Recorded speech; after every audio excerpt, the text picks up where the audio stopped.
గతంలో కూడా మీరు చూశారనుకుంటా, బాబు వస్తే జాబ్ వస్తుందన్నాడు.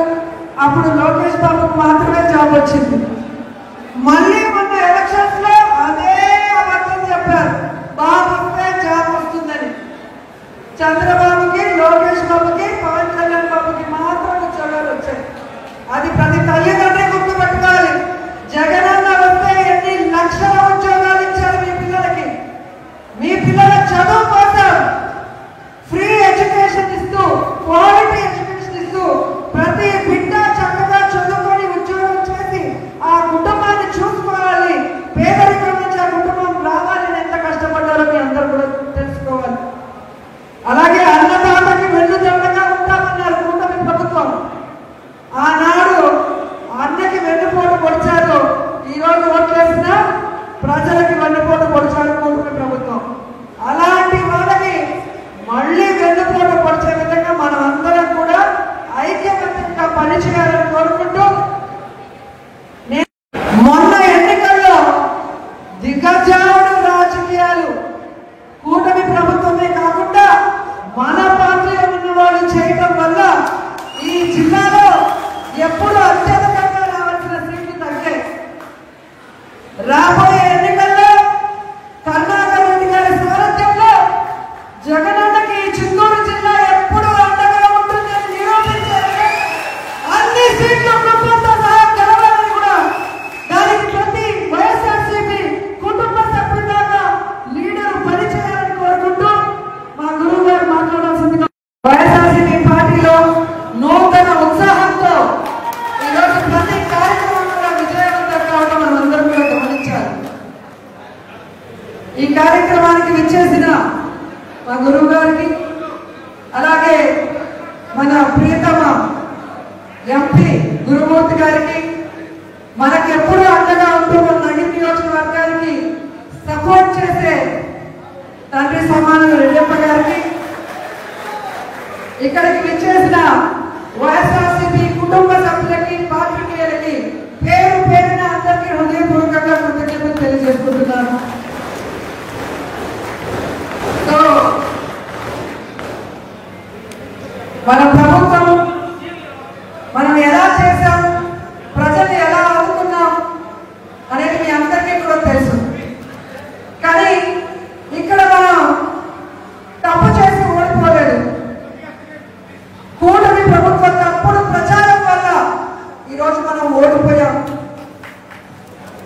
6 నెలల ముందు ఏర్పడిన కూటమి ప్రభుత్వం 6 నెలల్లోనే ఆలీబాబా అరడజను దొంగల ప్రభుత్వం లాగా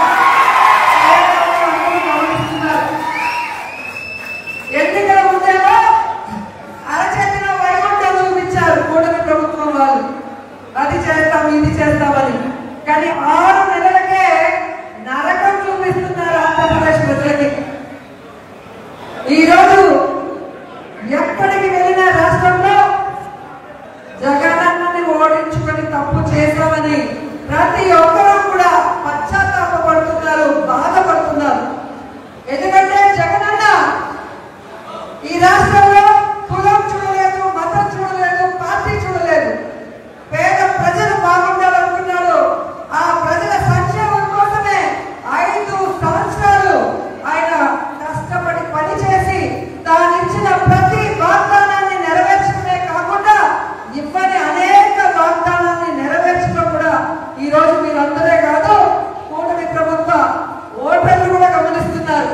ఆ జగన్ బాబు ఉండేటప్పుడు మాకు అమ్మఒడి వచ్చేది, చేయూత వచ్చేది, విద్యా దీవెన వచ్చేది, రైతు భరోసా వచ్చేది, ఏమీ రావడం లేదని ఈరోజు వాటిని ఏడుస్తున్న ప్రభుత్వం మన ప్రభుత్వం ఎప్పుడు వస్తుందా, మళ్ళీ జమిలీ ఎన్నికలు ఎంత తొందరగా వస్తాయని రాష్ట్రంలో కూడా ఎదురు చూస్తున్నారని అందరూ గమనించారు. సంపద సృష్టిస్తానన్న చంద్రబాబు నాయుడు ఈరోజు అప్పుల మీద అప్పులు సృష్టిస్తూ మనని అన్యాయం చేస్తున్నాడన్న విషయం మనం అందరూ కూడా గమనించాలి. ఈరోజు వైఎస్ఆర్సీపీ నాయకులకి, కార్యకర్తలకి కోరుకునేది నేను ఒక్కటే, మనం నిరుత్సాహపడిన అవసరం లేదు. ప్రజలు మనతో ఉన్నారు, మన ప్రభుత్వం రావాలని బలంగా కోరుకుంటున్నారు. మన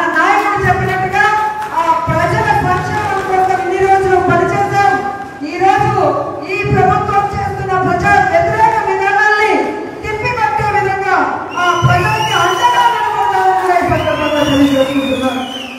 ఎందుకంటే చంద్రబాబు నాయుడు ప్రభుత్వం యువతను మోసం చేసింది, మహిళల్ని మోసం చేసింది, విద్యార్థుల్ని మోసం చేసింది, ఈరోజు ఉద్యోగస్తుల్ని కూడా మోసం చేసింది.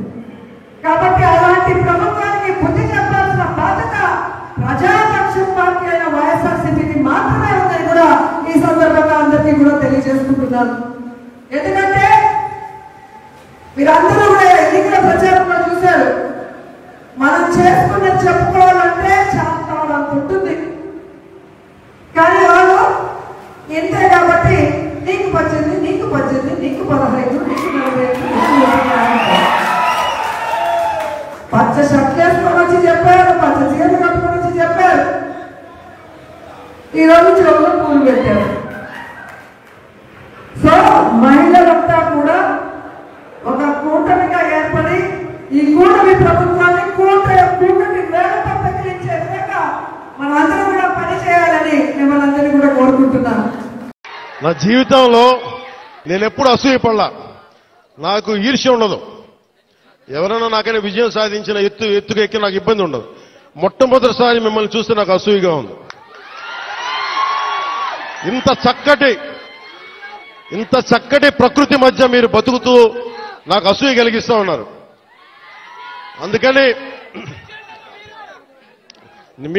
మీకు నాకు గుడొద్దు, బడి కావాలి మనందరికీ.